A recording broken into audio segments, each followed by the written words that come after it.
not a game, it's a rich thing. What's up, y'all? It is Tasha. I am back with another Married at First Sight review. Thank you so much for stopping into my channel. If you are new here, please hit the subscribe button below. We are so close to 2K subscribers, so go ahead and hit that subscribe button. Thumbs up the video, comment in the comment section below. And I never mentioned this, but follow me on Instagram as well. My name on Instagram is the same that it is here, but it just has dots, tasha.b.nicole.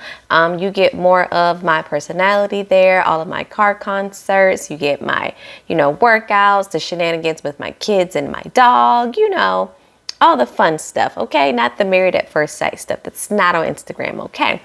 But let's jump into the episode, y'all, because I have a lot of notes that I have to cover. And for some reason, I kind of want to, because I just watched it, and baby, Kristen going in and speaking her speech to everybody and Mitch and letting the experts have it. Baby, I was here for all of it. Do you hear me? Kristen, girl, I was trying to take notes and I couldn't even take notes on what she said because I'm at my TV like, yes. Say it again. Say it one more time for the people in the back, because I was here for every last bit of what she said. Everything that she had built up finally boiled to the top and she couldn't take it anymore.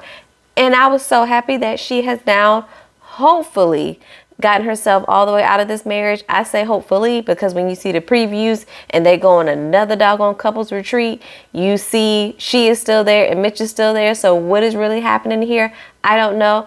Kristen, I'm going to be some kind of pissed at you if all this was just for shits and giggles, okay? Girl, stick to your guns and let's move on past this man, okay? Anyway, let's start at the beginning of the episode and we will go from there, y'all. So we finally see that the experts are all going to show up this episode. Yay. We'll have another group gathering. Yay. Insert sarcasm. It is now 13 days into decision day when the episode opens. Yay, we are getting so close, but they will probably drag out this season probably for another 2 months just because, let's drag out 13 days into, 8 more weeks, okay? Because we all need that. We see Miguel is still taking care of the baby like a single married dad is supposed to. Morgan tells us that, she is tired of being sad. And I said, girl, where you are definitely contributing to most of the sadness by yourself. We see Kristen meet up with Mitch's sister-in-law. I really still low-key think the sister-in-law does not like Mitch, but let's move on. She tells her that that basically they're in the best part that they have been, but she struggles with his contranism. I think that's what she said. Please correct me if I'm wrong. I was trying to listen and type at the same time. His sister-in-law said that basically they kind of started at odds as well because of how they both present things and they're both really firm in their thoughts and their beliefs. But she's like, it's my brother-in-law, so I kind of basically have to get along with him because he's my brother-in-law. No, you really don't have to get along with him. But Kristen says she thinks basically what she has learned is that, the sister-in-law says she thinks Mitch has learned that he doesn't need to make people feel bad to get them to change because it's essentially just going to do the opposite. Kristen hears this and then she is then hopeful that because they were able to work things out and make their relationship better, that, this can make us better because I just really want to be his co-pilot. If you say so, girl. Basically, the sister-in-law is like, say it with your chest. You need to just tell him exactly how it is, you feel, what you think. And low-key, I feel like the sister is like, just let it all out so then y'all can just be over it and you can get away from my horrendous brother-in-law, is what I feel like she really wanted to say. So over to Lindy and Miguel. They're going axe throwing, which I have never done because I don't trust other people with axe in their hands and beer, okay? Not doing it, all right? Lindy does well with the axe throwing. Miguel sucks, so I'm like, you better sleep with one eye open because Lindy was able to swing that thing and hit the bullseye pretty spot on. She says, she's happy that he isn't a sore loser, and he's like, well, at the end of the day, I'm winning, so why do I need to be a sore loser? I wish y'all would really stop with all these shenanigans like everything is perfect between y'all. Stop Jose and Rachel and us every episode. I'm over it. Lindy says she's feeling like they're going closer every day, but it's scary to think something could happen, like, I just don't know, like just something, but having an explosion is not completely off the table. She is just trying to find any excuse for her to blow up and Miguel to be okay with it. It's just what she keeps saying. Miguel tells her that he probably would never give her we never have to worry about the future, because he's like, we just don't know what may happen. And I'm not exactly mad at him for saying that, even though we knew that wasn't gonna sit well with her. He asks her if she would want to be in a loveless marriage, and she says, well, that's hard. And I say, girl, well, that should not be hard, because who wants to be in a loveless marriage exactly? No one, not me. And he says, well, we just disagree there, because I would not want that.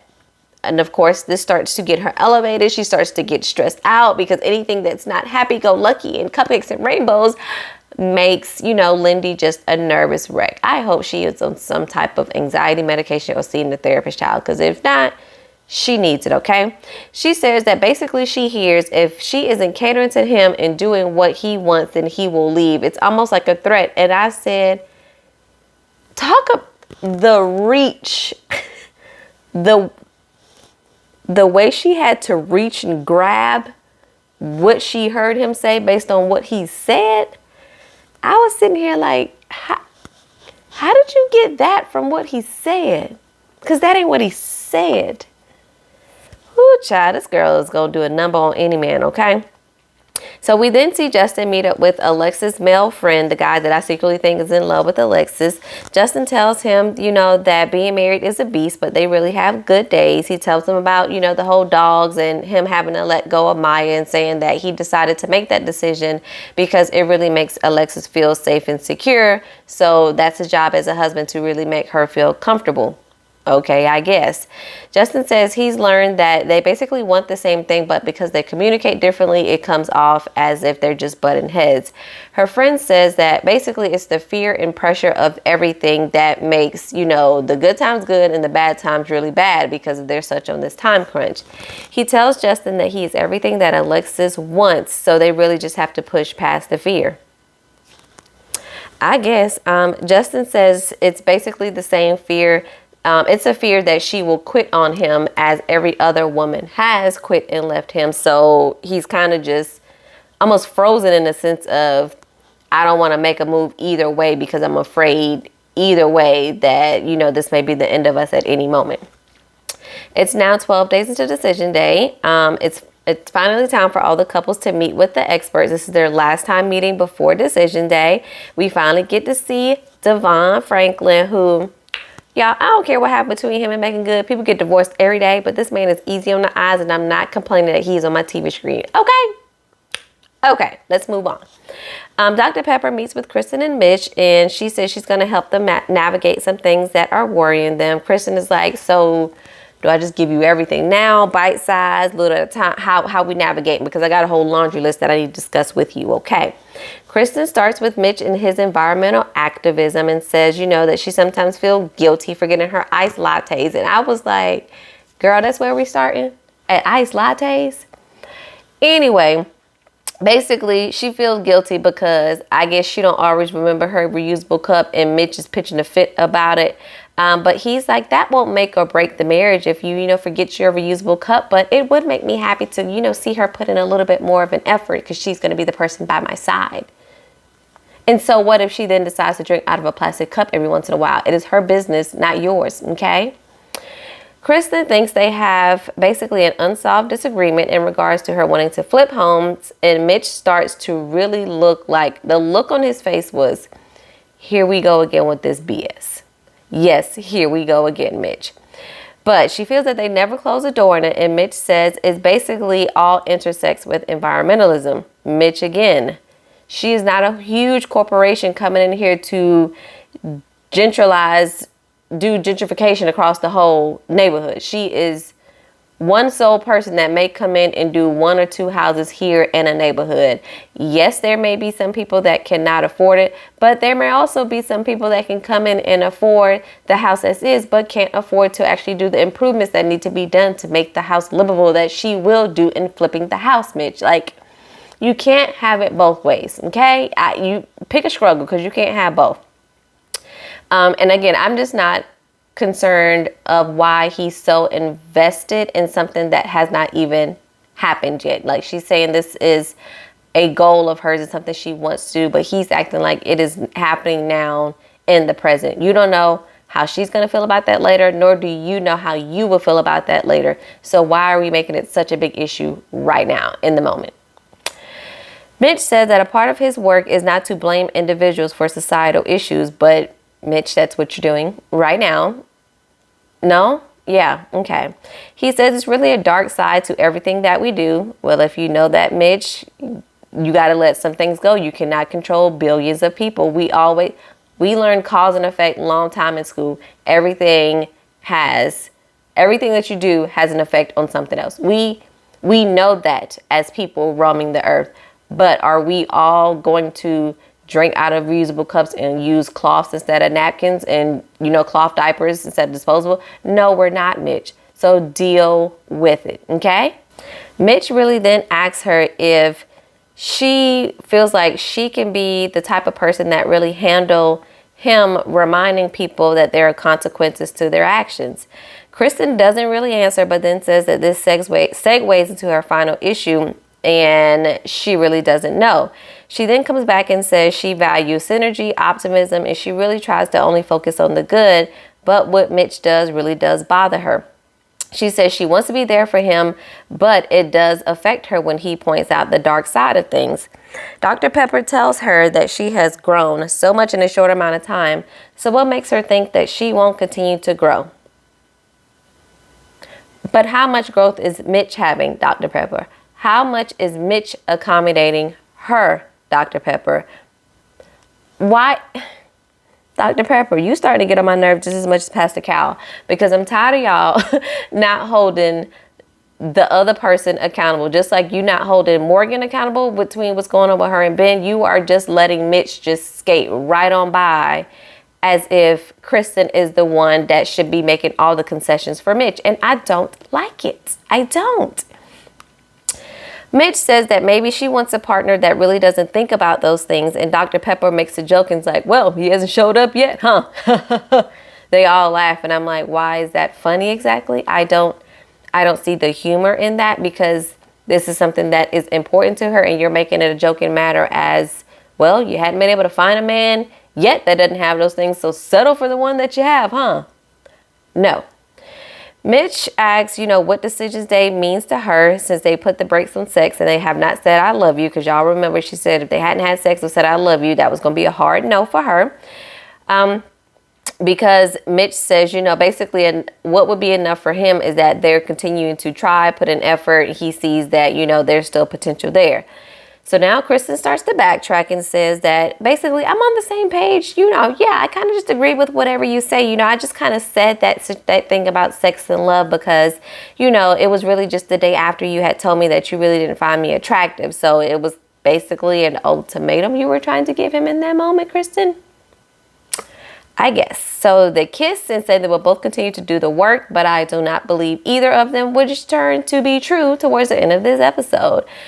So now with less than 2 weeks left, Kristen says, I am all in now. This conversation has made me feel great, and I'm just going to let it all go and just go with everything now.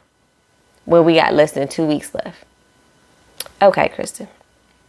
So next we see Stasha and Nate meet with Pastor Cal, and y'all, the minute I saw them together going to Pastor Cal, I said the first thing we gonna talk about is how good they look together in sex. And we covered both of those topics within the first 60 seconds of them sitting down. If we don't know nothing about Pastor Cal, we know he gonna say people look good together and he gonna ask about intimacy. Why is that his top priority when, they have not deemed him the sex expert or anything like that? I am not sure why, but we can always guarantee it coming from him, and I'm going to hate it and cringe every single time. So Pastor Cal asks where they are in terms of love since the last time. Stasha says she's made the commitment part of it and she really loves him through it all. And he's like, oh, you love him? And we find out that Stasha has told Nate that she loves him. Nate has not told her, but he has told her that he admires her. Pastor Cal asks him if he's ever felt like saying I love you and stopped himself, and he says yes because he's ultimately afraid of getting hurt. Stasha then tells Pastor Cal that she was cheated on and that she also cheated in the past, but the past talking like 10 years ago. The minute she says this, you see it all over Nate's face that he is not happy about it.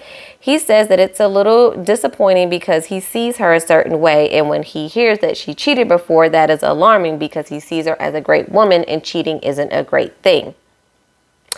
So now, of course, Stasha is afraid that if she shares anything else, that she will get judged for it. Let's move on.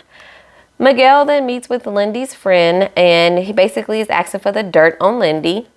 He tells the friend that they are in love.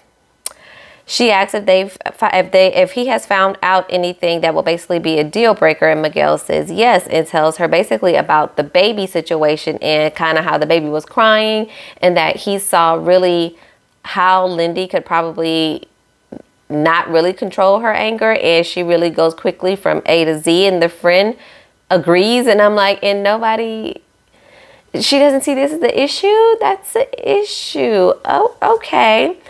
But she says that, you know, she's also noticed that Lindy will get defensive and really take things personal when things, even though the situation is not really directly directed at her. Again, that's a problem. I would never be able to be friends with someone that acts so immaturely as Lindy does. Production then plays back basically all the takes of her, Lindy freaking out and turning into a negative Nancy. Bottom line, she needs to grow up. Miguel says that everything really should not be triggering her to that extent, and that would start to push them apart. We then see Alexis and Justin, and honey, when I say Alexis got her face beat for the gods, her makeup looks so good. I was like, you know what, Alexis? I ain't even mad at you. You look amazing, honey. But she looks amazing to meet with Devon for her and Justin's meeting. Devon says he's gotten a lot of insight about them, and then he jumps in and talking about the whole club and Alexis going out. He asks basically, what type of feeling does that environment give you?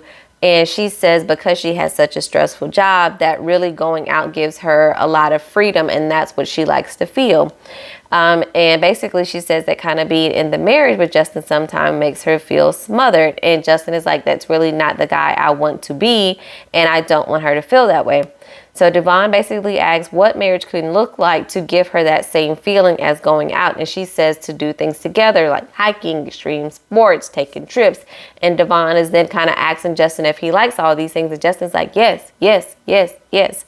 So basically Devon asks him to find activities that can really fuel them to feel that feeling of freedom together instead of separately with her going out to the club. Justin says he really doesn't have a problem with the feeling she gets from going out, but he says it does come with a fear of losing her.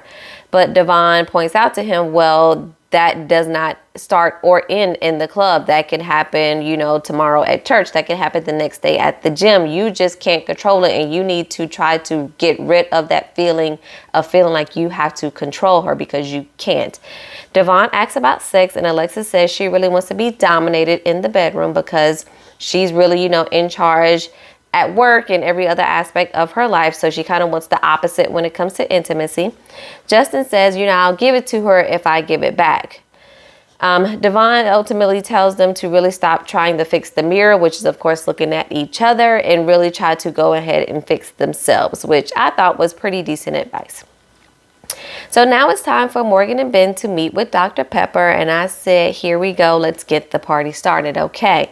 Ben says he's really afraid of his parents' reactions if everything does not work out and he decides to get a divorce, because marriage is very important in his culture. Morgan says that really marriage should have brought out the softer side of her, and really with the, you know, proper partner that, you know, it really would have brought out the softer side of me. I said, Morgan, you are about as soft as concrete, honey. Get out of my face with this. And then here comes Dr. Pepper rolling on in again, once again, blaming Ben for the whole situation. We did have to see a little confessional of Morgan Googling her nursing license and have to let us know that This is public information. She just had to Google it. She had to have this saved, screenshotted, go into the licensure website or nothing. This is Googleable information is what she told us. Morgan, we no longer care. We stopped caring about this the minute y'all had the argument about it. You are the only one that still cares about it at this point. Just let it go. Let it go. Dr. Pepper then asks basically how she feels now because Ben has been so apologetic. And she says that she still hasn't gotten the remorseful apology that she needs. And basically his apologies has still always been prompted. And Ben is looking like, what in the Twilight Zone is going on? And I am looking the same way of, I don't know what more you want from this man. His apology is not going to look exactly how you would apologize. You take one of these 100 apologies he's already given you and you accept it, or you just move on, Morgan, because this is getting absolutely damn ridiculous at this point. Okay. Ben says growing up, his parents really didn't show much emotion. So he really had to then internalize everything. And he really didn't face anything. He just kept running. Ben, this is not all your fault. Stop acting like it. Dr. Pepper then tells him that he deserves to be happy. Absolutely he does. Morgan then says that they had a good friendship at one point. When was this exactly? Please let the people know because I missed it. Dr. Pepper asks if they can rebuild and Morgan says no, she can't come back from it and says the marriage is over and she wants a divorce. Thank you, sweet baby Jesus in the manger, that this marriage is finally over. You should have asked for this 30 days ago. Ben also says that he wants a divorce as well, but for different reasons because he needs to work on himself. He thought he was ready, but he is not ready for marriage. Good job for you, Ben. Happy you're getting away from Morgan. He says he feels bad that he's the first person in his family to get a divorce. And I'm like, well, do we really have to count this? Can y'all just get this a no at this point? Like, I felt like y'all really only got along for like 48 hours, if that, throughout this whole marriage. So I feel like this is just a wash, Ben. Don't count this as a divorce. It don't count. So Mitch and Kristen then talk after the session with Dr. Pepper, and she is shocked that Mitch has changed his tune on the whole house flipping thing. As they're having this conversation, Mitch continues to slurp his food. It is driving Kristen insane. It is driving me insane. And I'm sure it drove you insane as you were watching this episode. So while Kristen was, of course, with Dr. Pepper, she basically says, that everything is going good. And she mentions that living with him has not been as extreme as she thought it would be. And he basically tells her, hold my beer. It'll get worse. Just wait. He ends up telling her that he used cloths most of the time instead of paper towels. And the whole time he's trying to talk, again, Kristen is losing her shit over him slurping these noodles, child. Kristen, to me, constantly looks like she's trying to make everything look okay while at the same time being so tense and stressed in the face and the shoulders that you can tell she's completely holding back her true, authentic self. She constantly says that she's good. She even says it in this moment. But her body language clearly speaks the exact opposite that she is actually saying from the words out of her mouth. Mitch then has to tell us, as in the viewing audience, that it's one more thing that is bothering him, and it's essentially her makeup. He says, he likes the more natural look, but he knows it's a touchy subject, so he has not said anything about it. And Mitch, if you know that what's good for you, should have just kept that inside. And you could have kept that internal and not actually let that vomit out of your mouth, okay? Because her appearance has nothing to do with you. It has everything to do with how she feels and what she wants to do, okay? Nate then meets with Stasha's friend and cousin and tells them, how he got triggered by her saying that she cheated. It was 10 years ago, Nate. 10 years ago. And you don't even know the story behind it. Maybe the person cheated, so she cheated back. And they were both being toxic to each other. We don't know. He says that he accepts her for everything, but he does see a lot of hurt. And sometimes it comes into their relationship with her trust issues. I do agree. He says they are really learning how to communicate. And he really just wants to enjoy the process. And she really wants to rush straight to the finish line. Nate says that her patience shows that she really cares about him, which then prompts the friend to ask if they have said I love you, and he tells them the story we've already heard.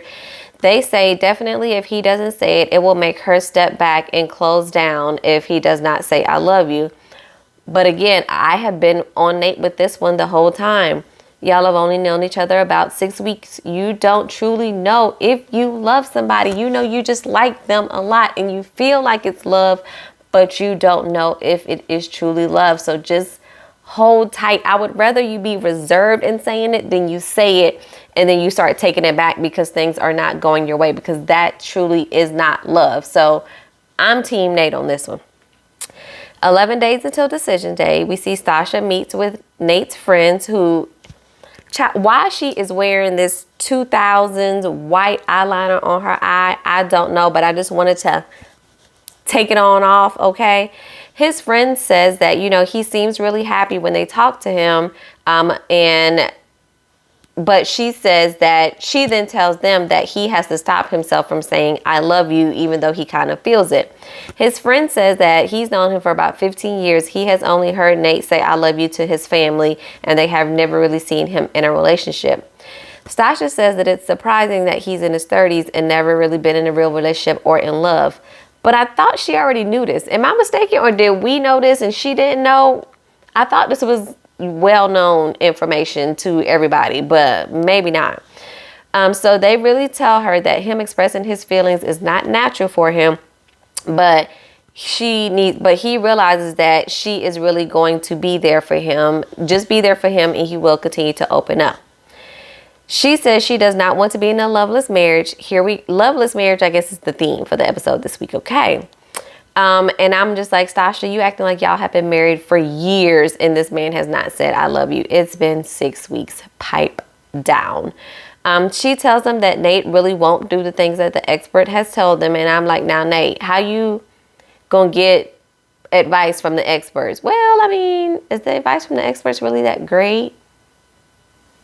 Maybe not. Maybe I'm not sure if I'm mad at Nate on this or not. But basically, his friends tell him that basically Nate's going to do the opposite. So if you give him directions on how to build a house, he's going to do the exact opposite thing to try to build a house. So don't try to tell him what to do, and then he'll go in whatever direction he so choose. This meeting was pointless. Pastor Cal then meets with Lindy and Miguel, and why Lindy has this sweater cap on her head with this suit on, I don't know what this child be thinking. But she tells Pastor Cal that the baby had them up every 2 hours. Girl, the baby had Miguel up every 2 hours. Let's be real. Miguel says that basically her being overtly negative does affect them, and they need to put in the work to figure it out. She then gets defensive, and basically he says he's seen this pattern that they really need to address. Pastor Cal asks if he has seen the worst, and she says, well, he's probably seen about a 4.5 out of 10. And she laughs, again, as if this is funny. She keeps saying that he has not seen the worst, and every time she says it, she giggles and just finds it hilarious, as if this is funny. This is not funny for you to be a ticking time bomb, girl. She says that basically the part of her kind of blowing up is so deeply a part of her that it does not even register. And when I tell you the red flag should have been smacking Miguel in the face at this moment, that this child is over 30 years old and has no self-awareness. Whew, I cannot. Mitch then FaceTimed with Kristen's sister, y'all, and asked for insight in terms of where Kristen is. The sister tells him that it sounds like his expectations were not met when they first entered the experiment, and Mitch says, it wasn't her, it was me, you know. And I was just like, how do you mean it was her? It was you and not her, but you were talking about her looks. Okay, but he says, basically, initially he was expecting somebody that was more hippie and surfy and blonde and, you know, basically like him. Mitch asks about, you know, addressing Kristen being more natural as well and not wearing so much makeup. Why do you feel the need that you need to control this aspect of her life? I don't know, Mitch. So he wonders if, you know, you think she'll be willing to not put on so much makeup when we're together? And I'm just like, you really had the gall to present this to her sister? Her sister, Mitch. Okay. So her sister then starts to tell Mitch that, you know, she's not wearing the makeup for you. She's wearing it for her. And Mitch tries to interject and she's like, no. speaking and I'm not done. And she's like, Kristen and other women really want to present themselves how they feel most comfortable and beautiful. And if she feels that way and that's what she wants to do, then that is basically her prerogative. And she deserves to have someone who cares about her. And she's like, I told Kristen that she really needs to examine not only if she is the one for you, but if you are the person for her. And I was like, yes, sister, we 1000% agree. Okay. We all want her to leave Mitch. So keep whispering in your sister's ear for her to leave Mitch. Okay.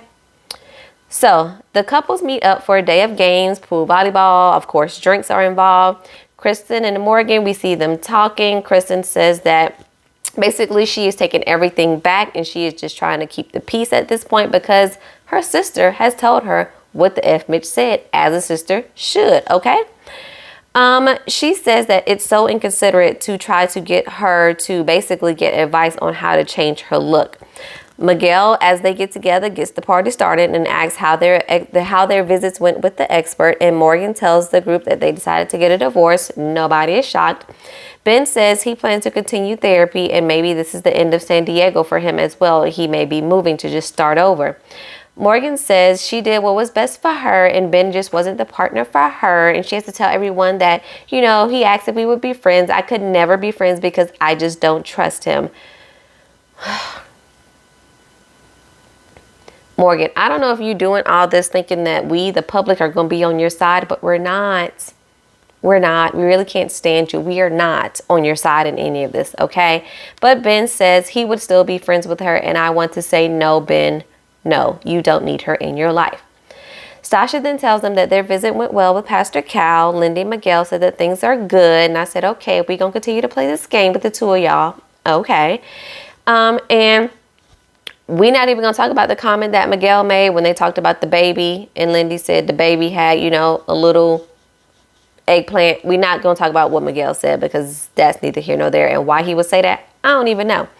So Justin then tells them about Alexis wanting him to be more dominant and how he really wants the same back. And I'm just like, Justin just is not giving me dominant vibes as that type of man. He's giving me more of submissive type man. So Alexis, if you're waiting for that, you're going to be waiting for a long time, honey, okay? He says he's still in love with her, but he has mixed feelings and he is not confident about going into decision day. He wants a yes, but he doesn't know what might happen. Alexis tells him if there's ever a question to choose between me and something else, go ahead and choose something else because your wife should never be a choice. Alexis, girl, you know you don't want this man, so stop it. I'm not even going to entertain this because you're being petty right now because you know you don't want this man. So yeah, Justin, choose whatever the other thing is, okay?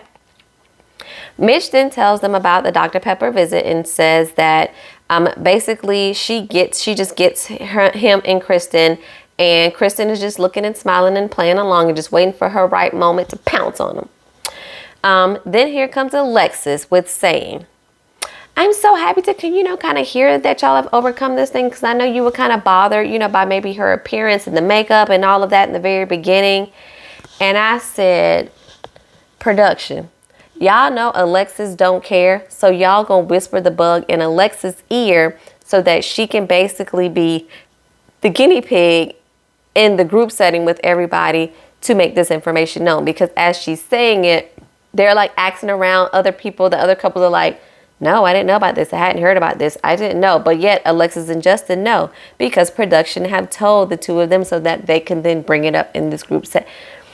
This show is starting to get on my nerves. Yeah. Starting to get on my nerves.